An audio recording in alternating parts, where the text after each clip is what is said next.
पटना में नीतीश कुमार के घर के आगे होगा 1 नवंबर को महाबोधि महाविहार मुक्ति के लिए आंदोलन।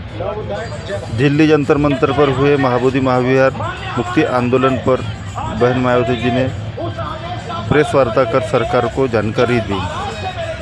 बनते बिनाचारी है, देखिए ग्राफिनोड न्यूज़ पर। किसी कोने से भी आए हो, सहयोगी संगठन हो, जिस दिन वो कहेंगे आंदोलन इससे बड़ा कर दिया जाएगा। दिल्ली जंतर मंतर पे कल जो प्रोग्राम हुआ है, इसकी अगली दिशा क्या रहने वाली है? आपको मालूम है कि कल जहां पूरे देश से बौद्ध समाज महाबोधि महाविहार मुक्ति के लिए 12 फरवरी 2026 को जंतर मंतर के मैदान में एकजुट हुआ और वहीं से एक बड़ी घोषणा हुई कि आने वाली 1 नवंबर 2026 को पटना के गांधी मैदान में एक बड़ा विशाल धरना प्रदर्शन होगा और वो धरना प्रदर्शन स्थायी धरना प्रदर्शन किया जाएगा। उसकी घोषणा हो चुकी है, जिसमें भी काफ़ी महीने हैं और इसका मतलब नहीं कि ये हमने कॉल दी है। जैसे मालूम होगा कि ये प्रोग्राम भी केवल एक कॉल के ऊपर नहीं हुआ कि कोई कॉल कर दी कि केवल सब लोग इतने एकजुट हुए। हमारा प्रयास वही, जब जेल से निकले तब से महाराष्ट्र में दमदोज यात्रा निकाली गई और यात्रा के दौरान पूरे महाराष्ट्र के लोगों को जगाया गया, एकजुट किया गया। वही फिर कर्नाटक, छत्तीसगढ़, तमाम राज्यों में जाके ये प्रयास किया गया, यानी उनके पास कह सकते हैं हर एक जिले हर गांव के पास गई है, तब जाके लोगों की इतनी बड़ी भीड़ आई है। वही प्रयास हम फिर दोबारा से करने जा रहे कि जो एक बड़े जनसमूह के साथ जो आज यहाँ पे जनसमूह एकजुट हुआ था, उससे बड़ी तादाद में वही नीतीश के घर के सामने पटना के गांधी मैदान में बड़ी जनसभा की जाएगी 1 नवंबर को, जिसकी तैयारी हमें ऐसा लगता है कि हम लोग धर्मशाला से लेकर पटना तक वो यात्रा निकालेंगे, जिसमें करीब करीब हिमाचल है, उत्तराखंड है, पंजाब है, हरियाणा है, उत्तर प्रदेश, दिल्ली, एनसीआर और राजस्थान से होते हुए पटना हम लोग पहुँचेंगे।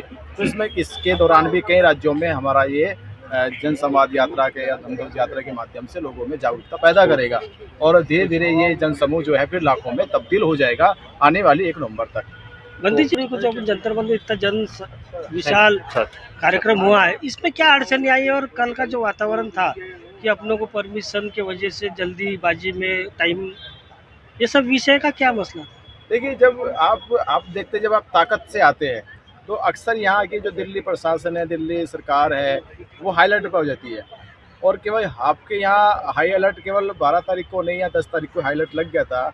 जैसे उनको ये जानकारी हुई कि कर्नाटक से एक पूरी ट्रेन बुक होके आ रही है और आपको जैसे पता सचखंड से भी महाराष्ट्र से लोग भर के आ रहे हैं, उसमें ऐसे धीरे धीरे उनको खबर मिली कि कई ट्रेनों में लोग भर के आ रहे हैं और बड़ी तादाद में इस 12 फरवरी को लोग एकजुट होने वाले। तो प्रशासन को यहाँ लगा कि बहुत बड़ी ताकत आ रही है, जबकि उससे पहले भी एक धरना था, उस पर ज़्यादा प्रशासन में कोई दिक्कत नहीं, आराम से प्रोग्राम हो गया।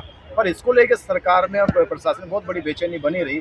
तो ये हमें समझ में आया कि पहले ही हमारा प्रोग्राम तो 11 तारीख को हिट हो चुका था, जहाँ सरकार के यहाँ पैर तले की ज़मीनें खिसकने लगी। तो देखा गया जब सरकार ने कि बड़ा जमावड़ा लगा हुआ है, तो हमारे लोगों को मेडिकल भवन में कैद कर दिया गया, ताला लगा दिया गया। ये तो उनका जोश था, उनकी हिम्मत थी, उन्होंने ताला खोल कर अपना धरना स्थल तक पहुँचे। फिर प्रशासन ने क्या किया, हमारे लोगों को गाड़ियों में भर के कि हम तुमको वहाँ छोड़ेंगे, उनको डाइवर्ट करते रहे, दिल्ली घुमाते रहे, कभी इधर कभी उधर, कि वो टाइम थोड़ा थोड़ा कट जाए ऐसे ही।